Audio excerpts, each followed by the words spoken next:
패스트트랙 지정이 초입기에 들어가자 한국당 의원들이 국회 곳곳을 봉쇄해 몸싸움이 잇따랐습니다.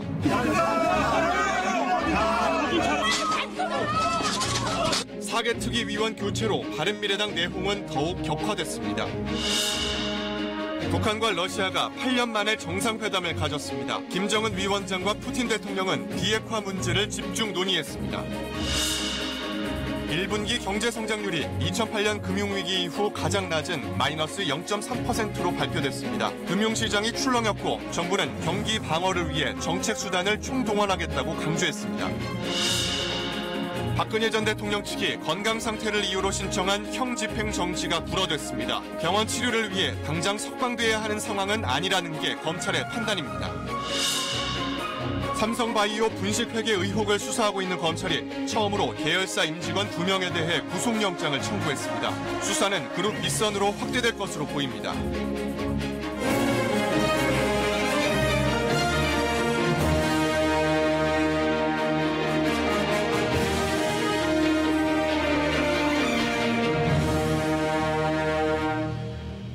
네, 9시 뉴스입니다.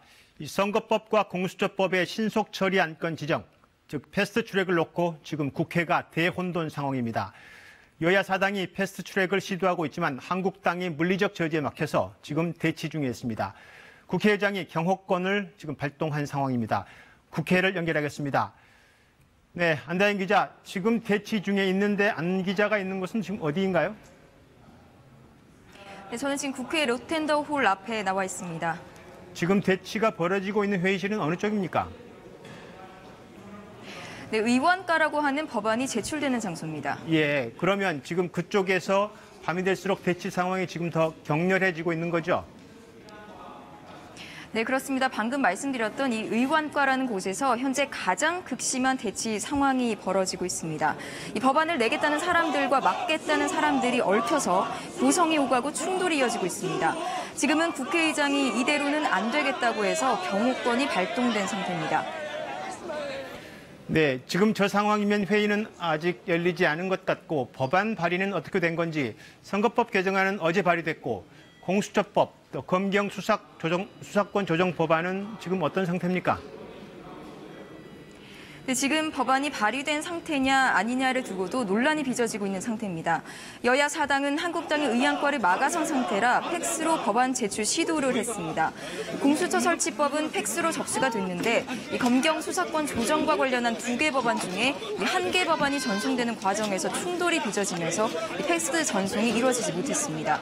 민주당 의원들이 그래서 직접 제출하러 왔지만 한국당에 가로막혔습니다. 또 법안을 팩스로 내면 사본 아니냐, 사본을 인정할 수 없다는 그런 주장도 나오고 있습니다.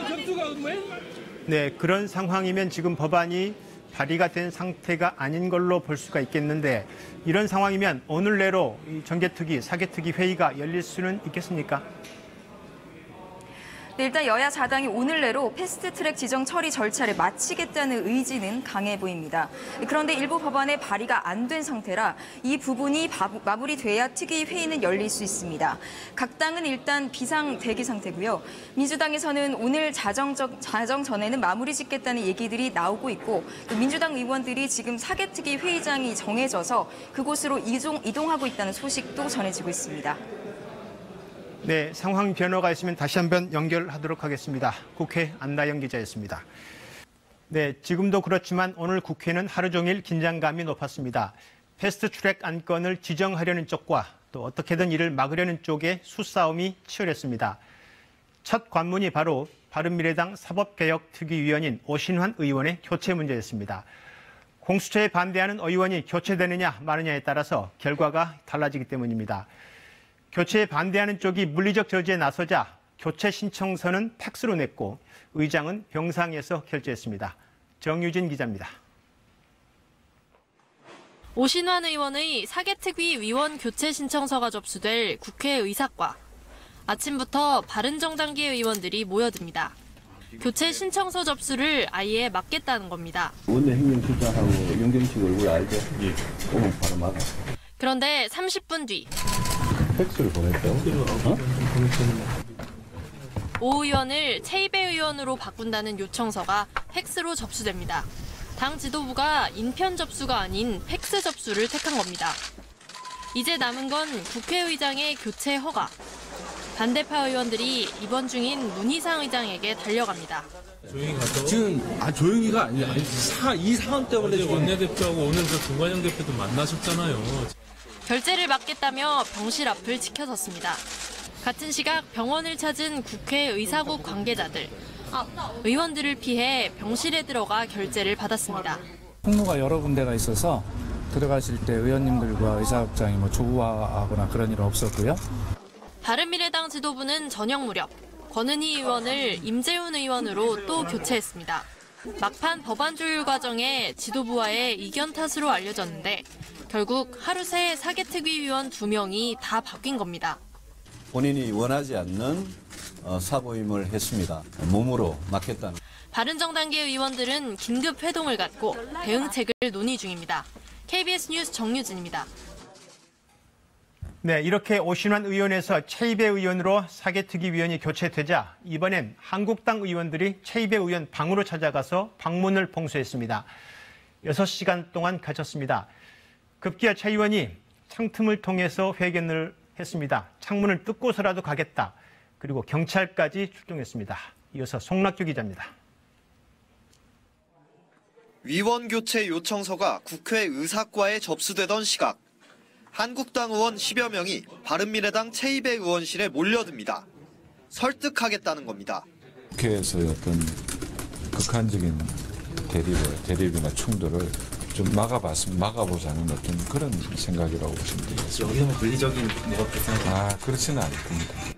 하지만 위원 교체 허가가 나면서 분위기가 급변합니다.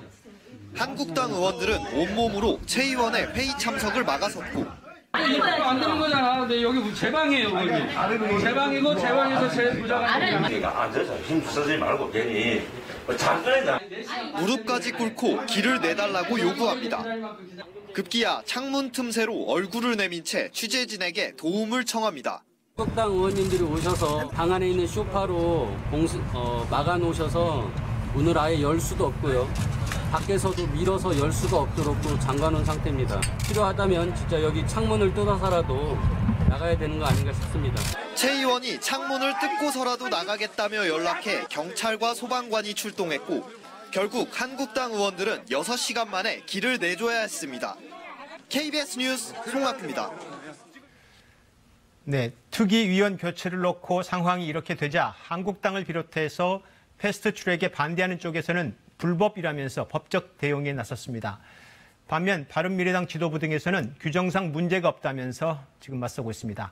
정성호 기자가 취재했습니다. 국회의장의 폭거다. 교체된 당사자 오신환 의원은 격하게 반발했습니다. 뒷구멍으로 그런 날치기 결재를 통해 가지고 의회주의를 말살한 이 부분에 대해서는 반드시 의장께서도 책임을 지셔야 된다 이렇게 생각합니다. 헌법재판소에 효력 정지 가처분 신청과 함께 권한쟁의 심판도 청구했습니다. 현행 국회법엔 질병 등 부득이한 사유로 의장 허가를 받은 경우를 빼고는 임시회 회기 중 위원을 교체할 수 없게 돼 있습니다. 지금이 임시회인데다 질병 등 부득이한 사유도 없는데 교체하는 건 불법이라는 겁니다. 바른미래당 지도부와 여당 입장은 다릅니다. 사개특위 위원 교체는 인사권처럼 원내대표가 행사하는 고유 권한이라는 겁니다. 실제 2017년 한국당도 당시 원내대표가 김연아 의원 본인의 뜻과 달리 상임위 교체를 요청하면서 합당한 조치라고 말하기도 했습니다. 자유한국당은 소위 쪽지 예산 집어넣듯이 아무도 모르게 본 의원의 권리와 의무를 무참히 짓밟는 시도를 하고 있습니다. 다만 당시엔 정세균 국회의장이 허가하지 않아 상임위 교체는 불발에 그쳤습니다. 관련 규정의 입법 취지에 비춰 문제가 없다는 의견도 있습니다. 한 달 정도인 임시회기에 위원을 2번 이상 바꾸는 걸 막기 위한 조항이란 겁니다. 실제 국회법 개정 당시 본회의 회의록을 보면 해당 조항은 전문성 강화를 위해 임시회의 경우 위원 교체를 같은 회기 내에 할 수 없다고 돼 있습니다. 2003년에도 헌재는 비슷한 사안에 대해 판단을 내린 적이 있는데 당시엔 원내대표의 권한을 인정하는 취지의 결정이었습니다. KBS 뉴스 정성호입니다. 네, 다음 소식입니다. 8년 만에 북러 정상회담이 이루어졌습니다. 김정은 위원장과 푸틴 러시아 대통령은 오늘 하루 여러 차례 만나면서 비핵화 문제와 경제협력 문제 등을 폭넓게 교환했습니다. 두 정상은 한반도 문제에 러시아가 더 많은 역할을 해야 한다는 데 뜻을 같이 했습니다. 먼저 김경진 기자의 보도입니다. 첫 만남인 북한 김정은 국무위원장과 러시아 푸틴 대통령. 단독 회담은 예상보다 길어져 2시간을 훌쩍 넘겼습니다. 초미 문제들에 대해서 이미 의견을 교환했는데 그런 훌륭한 시간을 주신 데 대해서 다시 한번 감사의 말씀을 드리고 싶습니다. 이어진 확대 회담. 북한 측에선 리용호 외무상과 최선희 제1부상 등 외무성 라인만 배석했습니다. 비핵화에 논의를 집중하기 위한 것으로 보입니다. 반면 러시아 측에선 교통부 장관과 철도공사 사장, 에너지부 차관 등 경제 관계자가 대거 배석해 러시아의 관심사를 읽을 수 있었습니다. 푸틴 대통령은 정상회담 직후 기자회견을 갖고 북한을 통해 남한으로 향하는 가스관 건설 사업에 대해서도 대화를 나눴다고 밝혔습니다. 대신 북한은 해외 근로자 파견 문제를 의제로 제시한 것으로 전해졌습니다. 비핵화 문제와 관련해선 푸틴 대통령은 북한에 대한 체제 보장이 이루어져야 한다면서 이를 위해 육자회담 체계가 가동되어야 한다고 강조했습니다. Впечатление, что и северокорейский лидер придерживается такой же точки зрения. Им нужны только гарантии своей безопасности. Вот и все. Об этом нужно думать все вместе. 푸틴 대통령은 1대1로 포럼에 곧바로 참석해 미국, 중국과 이번 북러회담 결과를 협의할 예정입니다. 북러 두 정상은 한반도 문제에 러시아가 더 많은 역할을 해야 한다는 데 뜻을 모았습니다. 앞으로 러시아가 비핵화 협상에 어떤 변수가 될지 주목됩니다. 블라디보스토크에서 KBS 뉴스 김경진입니다.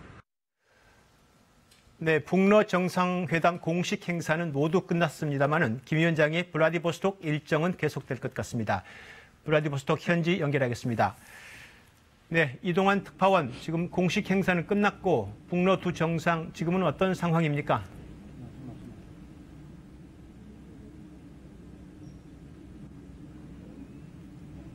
네, 이동환 특파원. 네, 저는 회담장인 블라디보스토크 극동연방대학에 나와 있는데요. 여기 시간으로 밤 10시 현재 공식적인 행사는 모두 끝난 상태입니다. 푸틴 대통령은 정상회담 직후 바로 떠났습니다만 김 위원장은 하루 이틀 더 체류할 것으로 알려져 블라디보스톡에 체류 중인 각국 기자단도 일정을 연장해 김 위원장의 동선을 예의주시하고 있는 상황입니다. 오늘 북러 양 정상은 1대1 회담과 확대 회담 그리고 환영 행사와 만찬을 잇따라 가졌습니다. 푸틴 대통령은 기자회견까지 분주한 일정을 소화했습니다.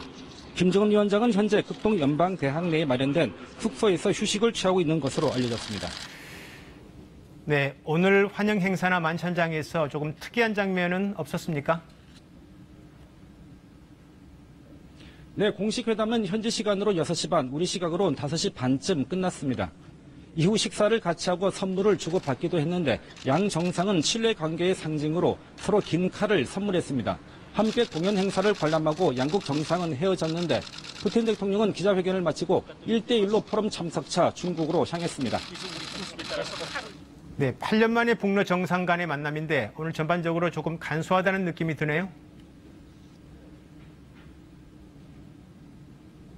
예, 그런 측면이 있습니다. 어제 김정은 위원장이 이곳에 도착했지만 푸틴 대통령은 출장 중이어서 회담 일인 오늘 도착했는데 만찬의 규모도 실무형이어서 손님 맞이가 다소 소홀한 것 아니냐는 분석도 있었습니다. 8년 만에 북러 정상회담이긴 하지만 푸틴 대통령이 기자회견에서 비핵화에 미국과 같은 입장이라고 한 만큼 국제사회 대북제재 국면에서 성대한 만찬 등 의전의 형식을 높이기 어려웠을 것이라는 분석도 나오고 있습니다.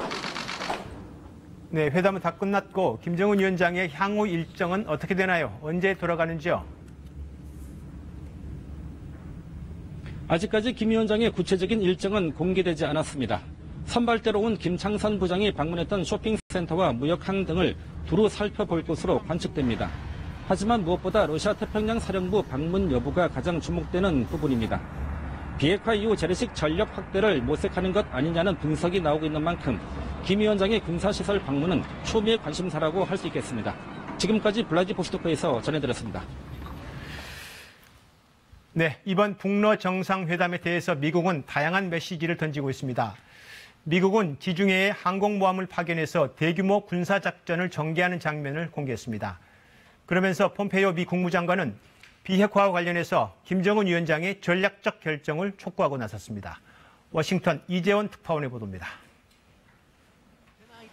지중해에서 군사작전을 펼치고 있는 미 항모 강습단입니다. 에이브러함 링컨, 존 C. 스테니스 두 개의 항모 강습단이 지중해에 동시에 전개된 건 2016년 이후 3년 만입니다. 전투기 130여 대, 전함 10여 척, 병력 9천여 명이 동원된 대규모 작전입니다. 미국은 이번 작전에 CNN 기자의 동행 취재를 허락했습니다. CNN은 이번 작전이 지중해 일대에서 군사적 영향력 강화를 도모하는 러시아에 대한 경고 메시지라고 분석했습니다. 이번 항모 전개엔 이례적으로 러시아 주재 미국 대사도 동승했습니다. When you have 200,000 tons of diplomacy that is cruising in the Mediterranean, this is what I call diplomacy. This is forward deployed diplomacy.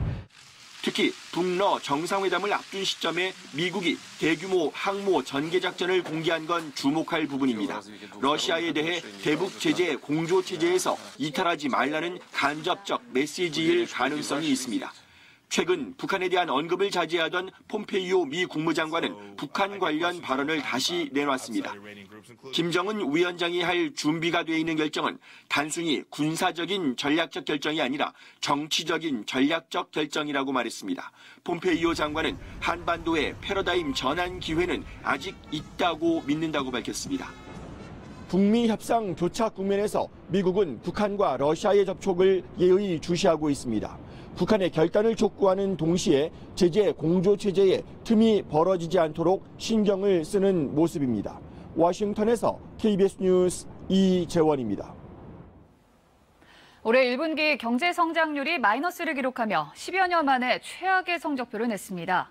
수출 부진에 설비 투자 역시 크게 줄었기 때문입니다. 김민철 기자가 보도합니다.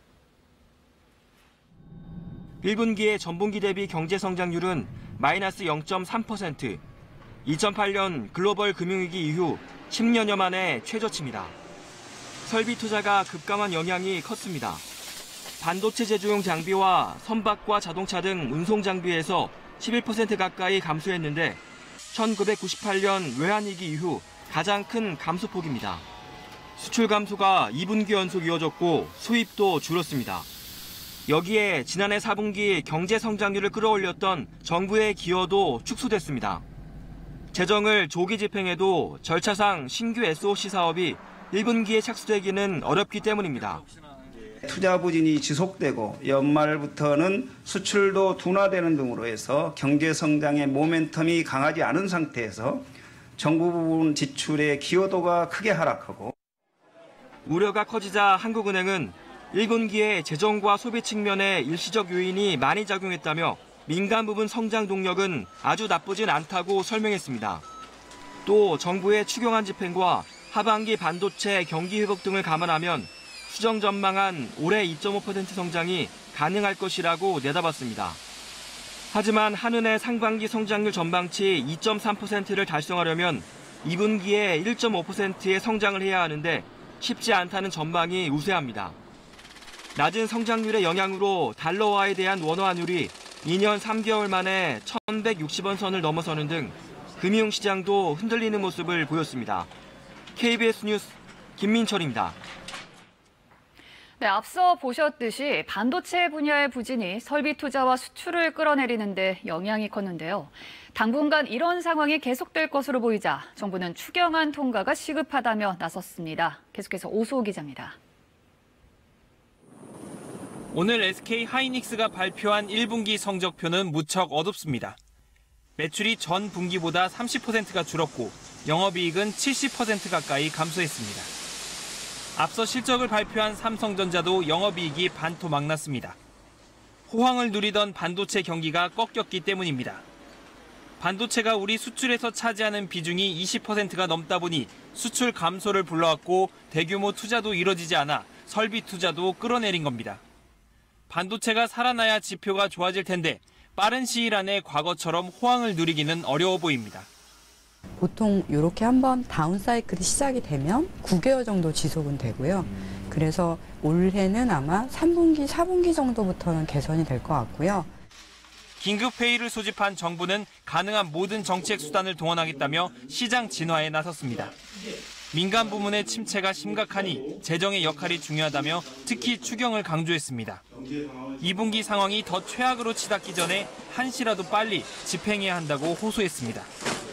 그러면서 추가 추경 가능성에 대해서는 이제 막 추경안이 국회에 제출됐다며 논의가 적절치 않다고 선을 그었습니다.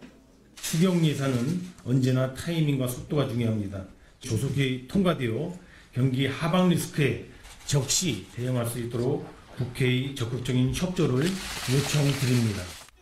하지만 패스트트랙을 놓고 여야 갈등이 고조되고 있어 당장 심사 일정을 잡는 것도 쉽지 않은 상태입니다. KBS 뉴스 오소호입니다. 문재인 대통령이 국가건물 매입 논란으로 사퇴한 김의겸 전 청와대 대변인 후임에 고민정 부대변인을 임명했다고 윤도한 청와대 국민소통수석이 발표했습니다. 고민정 대변인은 첫 브리핑에서 논쟁보다는 이해시키고 설득시킬 수 있는 대변인이 되도록 노력하겠다고 소감을 밝혔습니다. 고 대변인은 문 대통령이 자신 있고 당당하게 하라고 당부했다고 전했습니다. 수감 생활 중인 박근혜 전 대통령. 구치소 바깥으로 나설 수 없게 됐습니다. 당장 석방돼 병원 치료를 받아야 할 정도는 아니라며 건강 상태를 이유로 신청했던 형 집행정지를 검찰이 허락하지 않기로 결정한 겁니다. 조태현 기자의 보도입니다.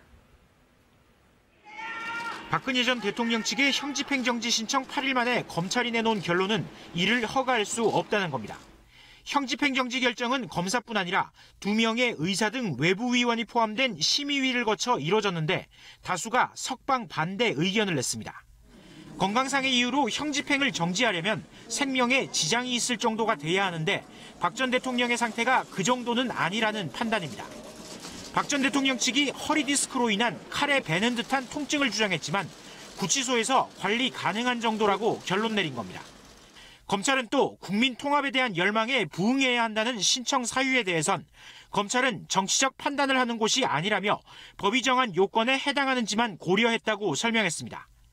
박 전 대통령 측은 이달 17일 구속기간이 만료되자마자 형 집행 정지를 신청했고 검찰은 의사 출신 검사를 구치소로 보내 박 전 대통령의 건강 상태를 점검했습니다.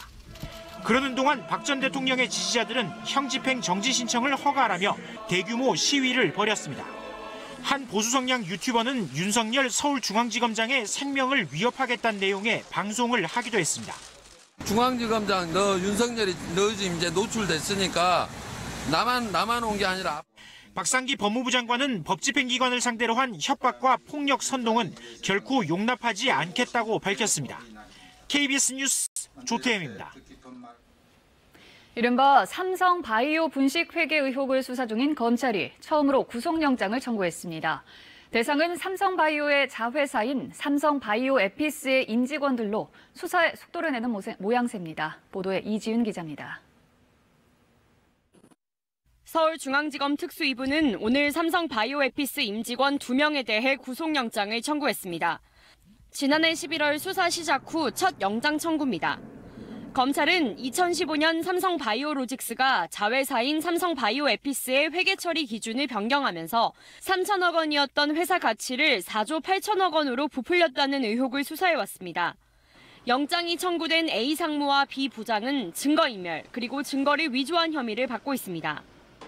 금융당국의 조사에 대비해 직원들의 컴퓨터와 개인 휴대전화를 뒤지고 자료를 삭제하라고 종용한 사실이 검찰에 포착된 겁니다. 이와 함께 회계 자료를 없애고 새로 만들어 금융당국에 제출한 혐의도 있습니다. 이들은 2012년 삼성 바이오로직스가 미국 회사 바이오젠과 합작해 삼성 바이오 에피스를 설립할 당시 콜옵션 약정을 고의적으로 숨겼다는 게 검찰의 판단입니다. 콜옵션 약정을 공시할 경우 부채로 계산돼 삼성 바이오 에피스가 자본 잠식에 빠지고 이렇게 되면 삼성물산 합병에도 악영향을 미칠 수 있다는 겁니다. 최근 검찰에서 조사를 받은 회계법인 관계자들은 2015년 9월 삼성물산 합병 전까지 콜옵션 약정의 존재를 몰랐다며 사실상 분식회계가 이루어졌음을 인정한 것으로 알려졌습니다. 검찰은 A 상무 등의 신병을 우선 확보한 뒤 삼성그룹 윗선 수사에도 속도를 낸다는 방침입니다. KBS 뉴스 이지윤입니다. 네, 국회를 다시 한번 연결하겠습니다. 조금 전 국회의원과 앞에서 격렬한 충돌 상황이 벌어지고 있었는데요. 잠시 전 국회 정치개혁특위 또 사법개혁특위가 전체 회의를 각각 소집했습니다. 국회 연결하겠습니다. 네, 안다영 기자, 지금 서 있는 곳 뒤쪽으로 보니까 대치 상황이 보이는 듯한데 지금 어디에 나와 있나요? 네, 저는 국회 로텐더홀에서 장소를 옮겨서 지금은 사법개혁특위 회의가 열리던 이 국회 본청 2층 회의장 앞에 나와 있습니다. 조금 전인 9시 공수처법과 수사권 조정 법안 패스트트랙 표결을 위한 회의가 소집이 됐는데요. 이 법안 발의에 성공하는 대로 이곳에서 바로 표결을 하겠다면서 미리 회의를 소집한 겁니다. 하지만 보시는 것처럼 한국당 의원과 보좌관들이 회의장 입장을 막고 있는 상태입니다. 이 회의가 소집됐기 때문에 지금부터 물리력으로 의원들의 입장을 막거나 하는 건 국회 선진화법상 국회 회의 방해죄가 될 수도 있습니다. 이 대치 상황이 길어지면 이곳에도 국회 방호직원들이 투입될 수 있을 것으로 보입니다. 여야 4당 의원들은 오늘 안에, 그러니까 자정안에는 반드시 표결을 마치겠다고 밝히고 있습니다. 다만 대치 상태가 이어지고 있고 게다가 앞서 말씀드렸던 대로 사법개혁특위에 올릴 법안이 아직 발의 절차를 마무리 짓지 못한 상태입니다. 팩스로 법안을 제출하다 한국당의 물리력에 막힌 것이고요. 또 공수처법은 팩스로 제출한 것을 놓고 팩스로 내면 사본인데 효력이 문제 있는 것 아니냐는 논란도 제기되고 있습니다.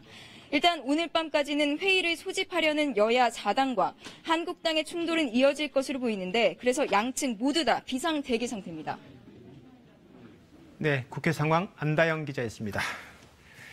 네, 그리고 이철규 의원은 당시에 이 동영상을 확인하고 나서 김학의 전 차관에게 직접 전화해서 윤중천 씨와의 관계를 확인했습니다.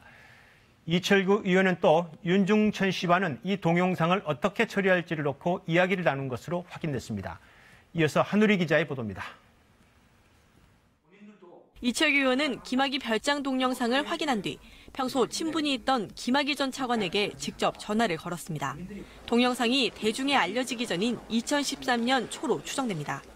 김 전 차관에게 윤중천을 아느냐고 묻자 김 전 차관은 그런 사람을 모른다고 부인한 것으로 전해집니다. 수사단은 관련 기록을 확보했는데 이 의원도 당시 통화한 사실은 맞다고 밝혔습니다. 다만 윤 씨를 아는지 단순히 물어보려고 한 것이었다고 설명했습니다. KBS가 확보한 녹취록에 따르면 건설업자 윤중천 씨가 이 의원에게 영상을 회수해달라는 취지의 청탁을 하는 부분이 등장합니다. 어디인지 분명치는 않지만 이 의원 말고도 다른 외부로 영상이 넘겨졌음을 짐작할 수 있습니다.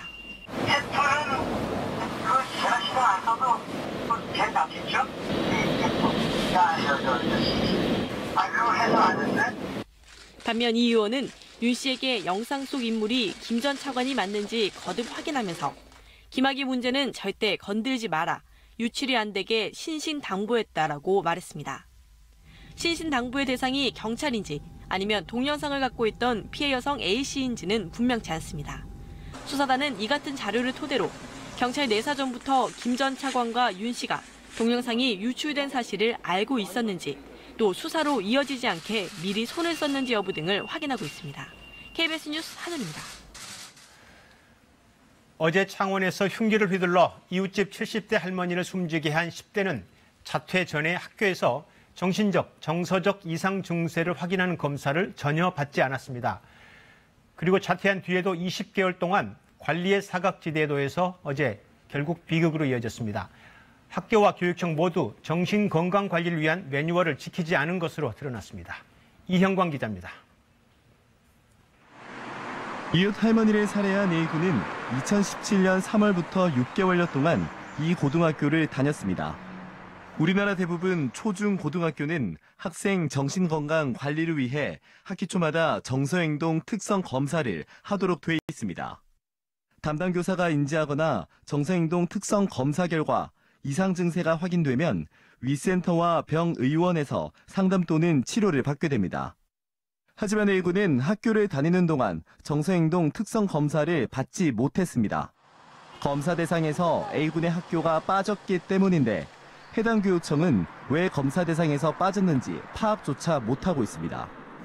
죄송해서 잘못했다라고 그게 말씀이에요. 학교 측도 A군이 책걸상을 마구 던지는 등 폭력적인 행동을 여러 차례 확인했습니다. 이상 행위가 발견될 경우 전문기관에 상담 등을 의뢰해야 했지만 오히려 자퇴를 권유했습니다. 차라리 격리시키는 게 맞겠다. 선생님들의 어떤 자의적인 판단이 잘못됐을 수도 있다. 학교 밖으로 나온 A군은 범행이 일어나기 전까지 20개월 동안 집에서 방치됐고 조현병 약물 처방을 받았지만 범죄를 막지는 못했습니다. 근데 그냥 방치했을 경우에는 나중에 문제 행동이 심각해졌을 때는 치료가 좀 어려울 경우도 상당히 많은 것 같습니다. 2016년 학교 정서 검사에서 고위험군으로 분류된 청소년 3만여 명 가운데 90% 정도가 치료를 받았습니다. 학교와 교육청에서 제대로 된 관리가 이루어졌다면 참극을 피할 수 있었다는 지적이 나오는 이유입니다. KBS 뉴스 이형관입니다. 이른바 환경부 블랙리스트 의혹과 관련해 신미숙 전 청와대 균형인사 비서관과 김은경 전 환경부 장관이 재판에 넘겨졌습니다. 이전 정부에 임명된 사람들에겐 사표를 내라고 종용하고 청와대 낙점 인사에겐 편의를 제공했다는 게 검찰 수사 결과입니다. 방준원 기자가 보도합니다. 서울 동부지검은 오늘 신미숙 전 청와대 균형인사비서관과 김은경 전 환경부 장관을 직권남용 등의 혐의로 불구속으로 기소했습니다. 수사 착수 석 달 만입니다. 검찰은 신 전 비서관과 김 전 장관이 공모해 이전 정부에서 임명된 환경부 산하기관 임원들에게 사표를 강요했다고 봤습니다. 또 언론사 간부 출신 박모 씨가 환경공단 상임감사 공모에서 서류 탈락하자 면접에 올라온 후보자들을 모두 탈락시킨 것으로 검찰 조사에서 확인됐습니다. 이후 박 씨는 환경부 관계기관의 대표로 임명됐는데 검찰은 이 과정에도 신 전 비서관과 김 전 장관이 개입한 것으로 보고 있습니다. 신 전 비서관은 청와대가 원하는 인사가 탈락하자 환경부 운영지원과장을 불러 어떠한 책임과 처벌도 감수라는 취지의 소명서 작성을 강요한 혐의도 받고 있습니다. 검찰은 또 청와대 특별감찰반의 민간인 사찰 의혹 등으로 고발된 조국 청와대 민정수석과 박형철 반부패 비서관 등에 대해서는 모두 무혐의 처분했습니다. 한편 이번 의혹을 제기한 김태우 전 청와대 특감반 수사관은 불구속 기소됐습니다. 수원지검 형사 1부는 청와대가 고발한 내용 중 우윤근 주 러시아 대사 관련 첩보 등을 언론 등에 공개한 것은 공무상 비밀 누설에 해당해 김 전 수사관을 재판에 넘겼습니다. KBS 뉴스 방준원입니다. 수원지검 성남지청이 친형 강제 입원 사건과 관련해 직권남용 혐의로 기소된 이재명 경기지사에게 징역 1년 6개월을 구형했습니다. 또 공직선거법 위반 혐의에 대해선 벌금 600만 원을 선고해달라고 재판부에 요청했습니다. 이재명 지사는 경기도 성남시장 시절 자신의 친형을 정신병원에 강제 입원시키려 했다는 혐의 등으로 재판을 받아왔으며 이 지사에 대한 1심 선고 공판은 다음 달 16일에 열립니다. 공공기관 통신 전용 회선 입찰에서 담합한 대형 통신사 3곳에 공정위가 130억 원의 과징금을 부과했습니다. 담합으로 40-50% 비싼 가격인 1,800억 원 규모로 계약을 낙찰받았는데 이를 주도한 KT가 검찰에 고발당하면서 K뱅크까지 영향을 받게 됐습니다. 성민수 기자입니다. 충북 오창의 국가기상 슈퍼컴퓨터 센터입니다. 지난 3월 이 센터와 서울의 기상청을 잇는 전용 회선 입찰에서 KT가 24억 원의 사업을 따냈습니다. 3년 전 계약보다 40% 낮은 금액입니다. 같은 사업인데 낙찰 금액이 왜 이렇게 차이가 날까? 2015년 입찰 당시 KT와 LGU+, SK 브로드밴드 등 대형 통신사들의 담합이 있었다는 게 공정위의 판단입니다. 공정위는 이들이 2015년부터 3년간 행안부 국가정보통신망, 우정사업 기반망 등 12개 공공사업에서 모두 1,800억 원 규모의 계약을 담합으로 낙찰받았다고 밝혔습니다. 낙찰받을 회사와 들러리만 설 회사를 미리 정한 뒤 낙찰받은 회사가 나중에 수익을 나눠주는 방식이었습니다. 회선 이용료를 지급하는 방식으로 합의 대가를 지급하였습니다. 최소 장비 구입 금액을 제외한 54억 7천만 원은 만큼은 낙찰 금액이 상승하였다. 공정위의 조사가 시작된 지난해부터는 담합이 어려워지자 추정가의 96에서 99% 수준이었던 낙찰 가격이 60% 수준으로 떨어졌습니다. 공정위는 새 업체에 총 130억 원의 과징금을 부과하고 담합을 주도한 KT는 검찰에 고발하기로 했습니다. 불똥은 KT를 통해 증자하려던 K뱅크로 튀었습니다. K뱅크는 자본금 부족으로 일부 대출 상품 판매마저 중단할 정도로 어려움을 겪고 있습니다. KT가 6천억 원가량 투입할 예정이었는데 금융위원회가 검찰 수사와 재판 결과가 확정될 때까지 대주주 심사를 중단하겠다고 밝힌 겁니다. 공정거래법 위반으로 벌금형 이상의 처벌을 받으면 지분을 10% 넘게 보유할 수 없습니다. 카카오도 김범수 의장이 공시누락으로 재판을 받고 있어 양대 인터넷은행이 대주주 규제로 위기를 맞고 있습니다. KBS 뉴스 성민수입니다.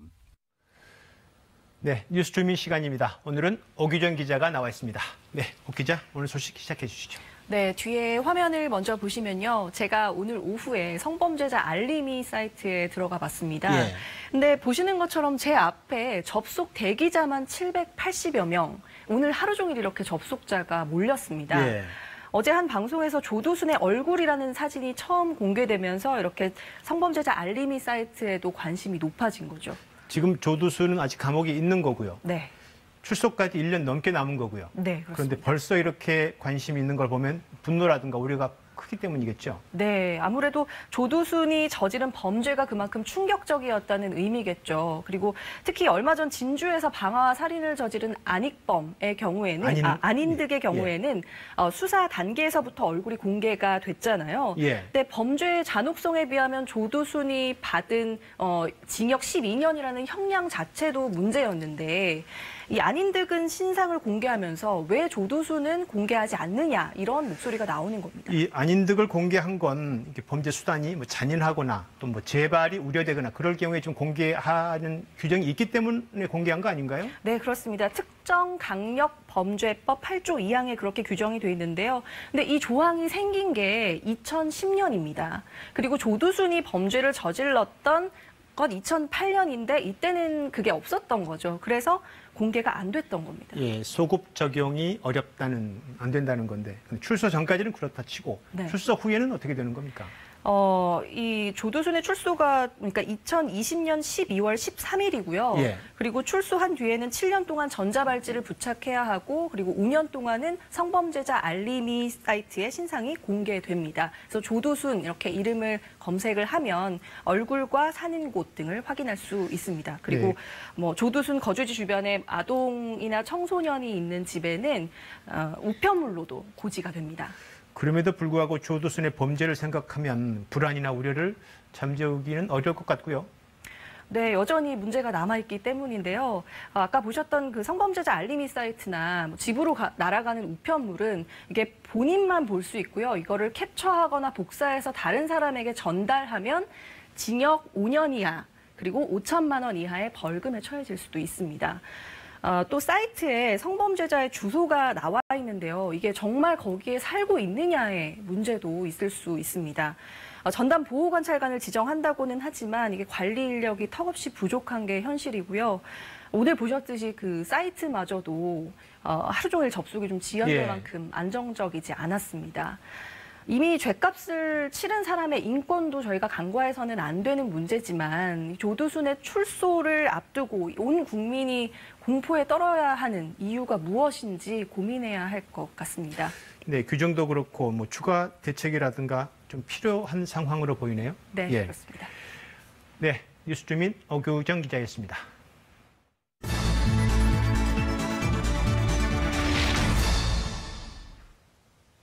지난해 우리 국민들은 돈을 어디에 많이 썼을까요? 전체적인 소비는 줄어든 가운데 지출 종목엔 소득 수준별로 차이가 보였습니다. 자세한 내용 김수현 기자가 보도합니다. 다달이 목돈이 나가는 월세.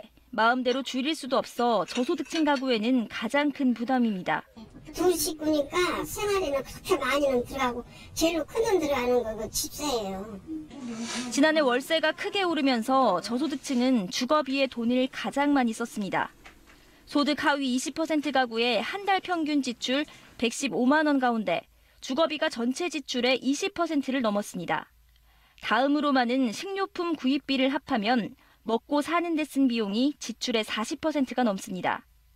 반면 소득 상위 20% 가구는 주로 자동차 구입 등 교통비와 외식비, 숙박비 등 여가 활동에 지출이 컸습니다. 수치로만 보면 소득 하위 20%의 지출이 늘어 상위 20% 가구와의 소비 격차는 1년 전보다 소폭 줄었습니다. 하지만 필수 지출 항목의 가격이 올라 저소득층은 허리띠를 더 졸라야 합니다. 가계 전체로 보면 한 달 평균 지출은 254만 원 정도로 1년 전보다 0.8% 감소했습니다. 고용 사정 악화 등으로 당장 쓸 수 있는 소득이 줄어든 영향인 것으로 풀이됩니다. 가구 소득의 그 3분의 2 이상을 차지하고 있는 것이 근로소득이기 때문에 근로소득이 고용에 영향을 많이 받은 것 같습니다. 소득 100만 원 미만 가구의 경우 교육비로 단 2만 5천 원을 써 700만 원 이상 가구와의 격차는 17배가 넘었습니다. KBS 뉴스 김수현입니다.